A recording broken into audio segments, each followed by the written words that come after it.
먼저 우리 황교안 총리 그리고 대통령 권한대행께 이 국회 대정부 질의에 나와서 성실히 답변하고 계신 것에 대해서 높이 평가한다는 말씀을 드립니다. 어제 조퇴설도 있었고 또 6시에 이석할 거라는 설도 있었는데 끝까지 이 자리를 지켜 국민들과 활발하게 소통하는 모습은 평가받아야 된다고 생각하고요. 대통령 탄핵 심판이라는 엄중한 이 시국일수록 총리의 국민과 소통하는 모습은 국민 불안을 덜 수 있는 선택이라고 생각합니다.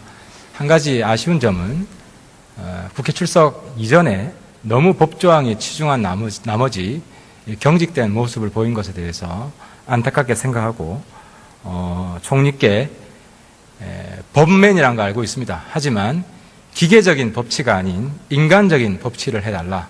인간적인 법치란 국민과 소통하는 법치다 하는 말씀을 드리고 직무정지 중인 박근혜 대통령의 상징처럼 되어 있는 불통이라는 꼬리가 황교안 총리 권한대행 그 시기에는 사라질 수 있도록 해달라. 그것이 국민의 염원일 것이다 하는 말씀을 드리겠습니다. 먼저 현재 대통령이 직무 상태고 청와대에 대한 지휘 통솔 권한이 황교안 대행에게 있죠. 청와대에 대한 청와대 직원들에 대한 지휘 통솔에 관해서는 그런 부분은 좀 달리 생각을 해봐야 되겠습니다만은 제가 대통령의 권한 대행으로 일을 하고 있습니다.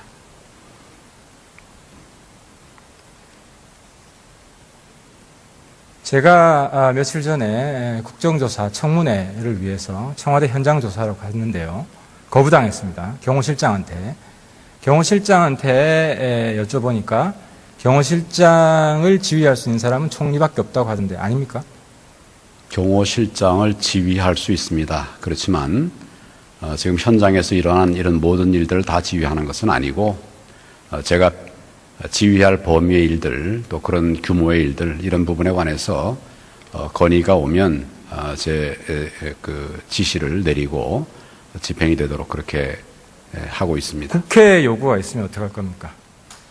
국회의 청와대 직원 중에 국회 청문회에 불출석하는 직원이 있어서 국회가 출석을 요구를 하고 있습니다. 그런데 청와대 경호실 그리고 비서실이 거부하고 있는데요.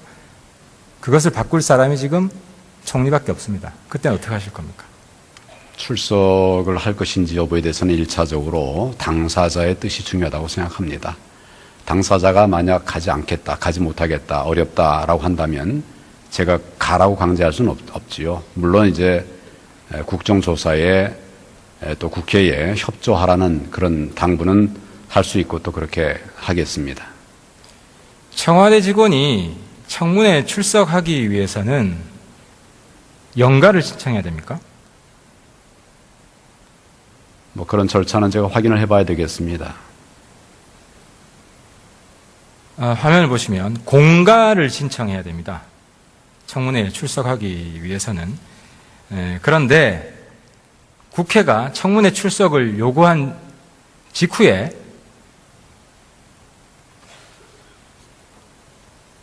두 사람, 윤전추, 그리고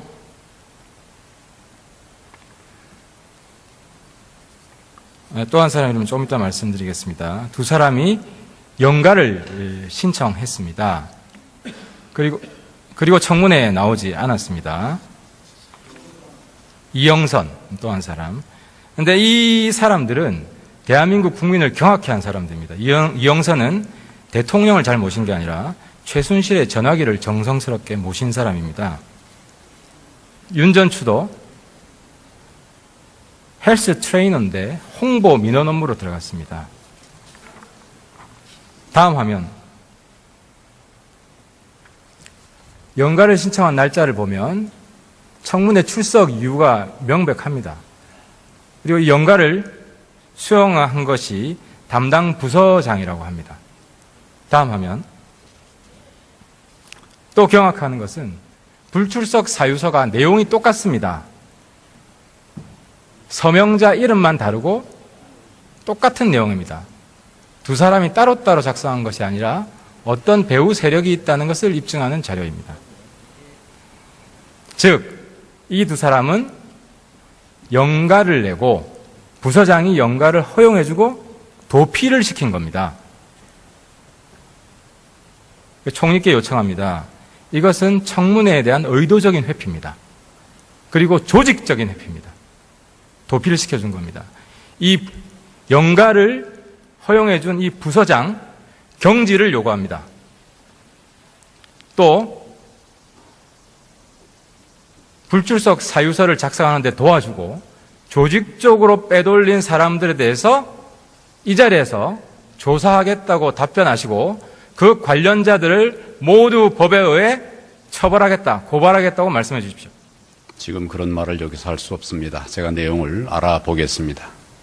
내용은 제가 지금 명백히 주었지 않습니까? 내용을 면밀하게 알아볼 필요가 있는 사안으로 보여집니다. 조사하겠습니까? 안 하겠습니까? 내용을 알아보겠다고 말씀드렸습니다. 그러니까 조사하겠다는 뜻이죠. 내용을 알아보겠다는 말과 조사하겠다는 뜻은 같은 뜻 아닙니까? 꼭 같은 뜻이라고 말할 수는 없고 제가 정확하게 알아보겠습니다.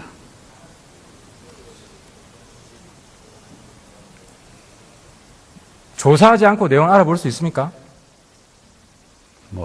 저에게 맡겨주시면 제가 알아보겠습니다.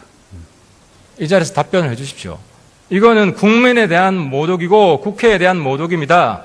어떻게 직무정지되어 있는 대통령, 그 청와대가 도피를 시킨 겁니까? 이 자리에서 황교안 총리가 명백히 답변하지 않으면 황교안 총리가 그 배후에 있다고 의심받을 수도 있습니다. 아니면 적어도 또다시 최순실에게 부역한다는 그런 비난을 받을 수도 있습니다.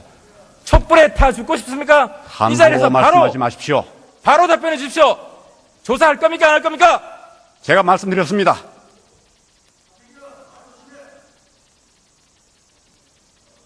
부역이라니요. 부역은 명백히 국민이 요구하는 청문회에 출석하지 않고 도피시킨 세력이 있고 그 증거를 이 자리에서 보여드렸는데 조사하지 않겠다고 말씀하시는 게 지금 대통령 권한대행 청문회 최순실 사건을 성실하게 조사해야 되는 그 책임 있는 대통령 권한대행의 자세라고 생각하십니까? 지금 제가 내용을 알아보겠다고 했습니다. 근데 왜 조사는 아니라고 지금 하십니까? 표현이 다 다른 것으로 저는 이해합니다.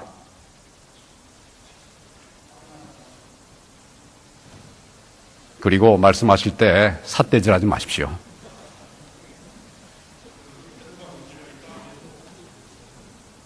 저 삿대질한 적 없고요. 그렇게 하지 분명히 마십시오. 말씀해 주십시오. 예, 조사할 겁니까? 안 할 겁니까? 말씀을 드렸습니다.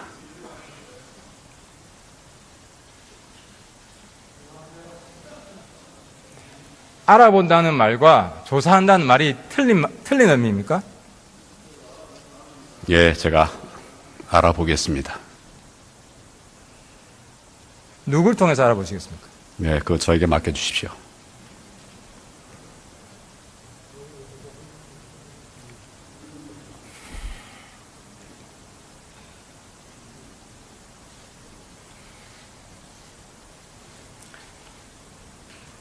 청와대 경호실장이 그날 현장 조사를 거부했습니다.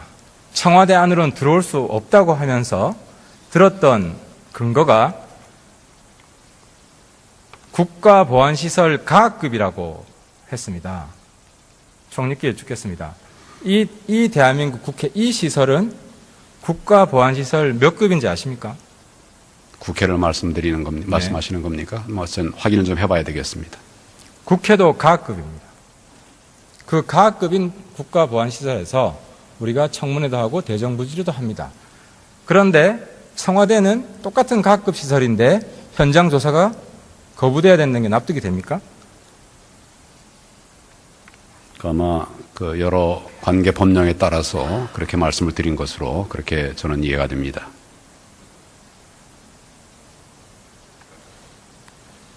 가급 시설인데 국회가 허용이 되면 다른 가급 시설들도 다 허용이 된다. 그건 아니지 않습니까? 법령에 따라서 아마 대처를 한 것으로 알고 있습니다.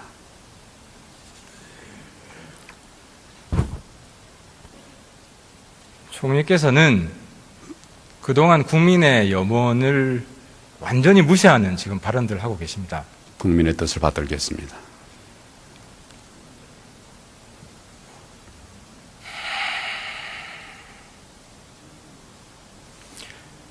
국회가 본회의나 혹은 상임위에서 이 보안시설 들어갈 수 없다는 것을 인정할 수 없으면 수용할 수 없다고 결의를 하면 총리가 성명서를 7일 이내에 발표해야 됩니다. 그러면 보안시설 가급이기 때문에 총리도 그 청와대에 들어가서는 국정조사를 할 수 없다는 데 대해서 동의하는 성명서를 발표하시겠습니까? 제가 알기로는 청와대는 군사시설과 또 군사 보호 시설로서 내부 사항이 노출된다면 국가 안위에 중대한 이익을 현재 해칠 우려가 있는 그런 시설로 알고 있습니다. 청와대 모든 시설이 그렇지 않지 않습니까? 기본적으로 군시설이 있고 군시설 아닌 곳이 있지 않습니까? 기본적으로 그러면 군시설이 아닌 곳은 청와대 방문 현장 조사를 허용할 수 있다는 말이죠. 기본적으로 저는 그렇게 알고 있습니다. 많은 구체적인 요청이 있다면 그런 부분들은 면밀하게 따져 보아야 될 일이라고 생각합니다.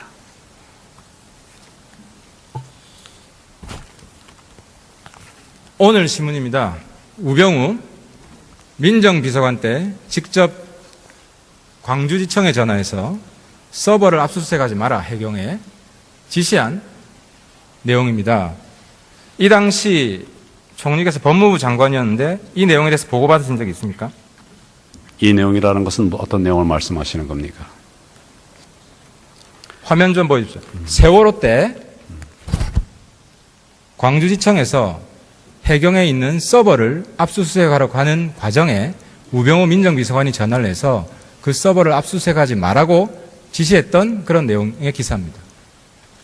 그런 구체적인 내용은 제가 기억하는 바가 없습니다.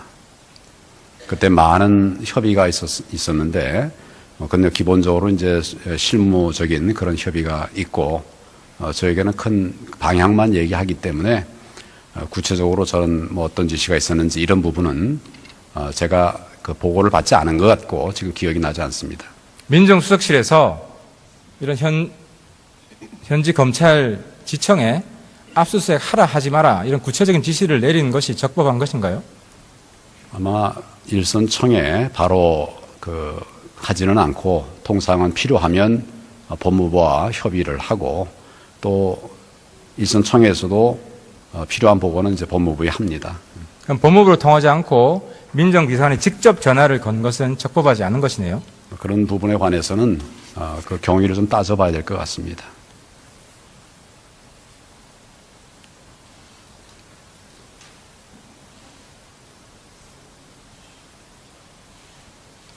총리님 즉답을 해주세요. 명백한 내용 여기 있지 않습니까? 거듭 말씀드리지만 제가 즉답을 하기 좀 전에 위해서는 법무부를 통하지 않고 직접 전화해서 지시를 내린 것은 적법하지 않다고 제가 이해를 하겠습니다.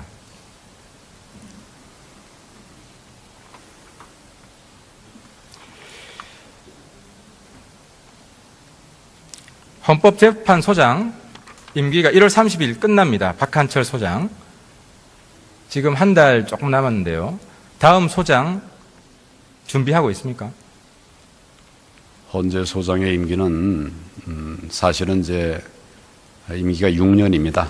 6년인데 본인이 처음에 이제 헌법재판관이 된 때로부터 6년만 근무하겠다. 처음에 이제 그렇게 얘기를 했었습니다. 그 임기 문제에 관해서는 그 임박해서 아마 본인의 뜻이 있을 것이고 그 판단 뒤에 또 나머지 판단이 이어져야 된다고 생각합니다. 임기가 1월 30일 끝나지 않습니까? 아니, 임기가 본래 헌법재판과 재판장이 되면 그러면 이제 그때로부터 6년이 본래 임기입니다. 본래 임기인데 지금 헌법재판소장은 그 이전에 헌법재판관이 되었습니다. 본인이 이제 그 헌법재판소장이 되면서 내가 앞으로 임기를 다 하지 않고 앞에 헌법재판관 때 처음 시작한 때 그때로부터 6년 그 뒤에 내가 그만두겠다 이렇게 말을 한 것으로 알고 있습니다. 지금 의원님 말씀하시는 1월 말이라고 하는 것은 헌법재판소장으로 취임한 그때로부터 6년이 아니고 그 앞에 헌법재판관이 될 때 그 시점 그때로부터 6년이 내년 1월 30일입니다. 그래서 그 부분에 관해서는 본인이 그 임박해서 다시 의사표명이 있지 않을까 생각합니다. 그럼 본인이 헌법재판소장으로서 6년이 안 됐기 때문에 더 할 용의가 있다면 더 할 수도 있는 겁니까? 지금 법제상에는 헌법재판관의 임기는 6년으로 되어 있습니다. 그리고 헌법재판소장도 마찬가지로 헌법재판관이니까 6년입니다. 근데 지금 취임한 지가 4년 조금 더 지난 것으로 이렇게 생각이 됩니다. 그러니까 2년, 소장으로서 2년기가 더 남았기 때문에 연장될 수도 있다. 이 말씀이죠? 그건 본인이 판단할 일이라고 생각합니다. 본인이 더 하겠다고 하면 할 수 있다. 그럼 새로 임명할 필요가 없네요. 아니, 그 부분에 관해서는 본인이 이제 판단하고 그 다음에 이제 인사 요인이 생기면 그 부분은 또 그렇게 별도로 판단할 일이라고 봅니다.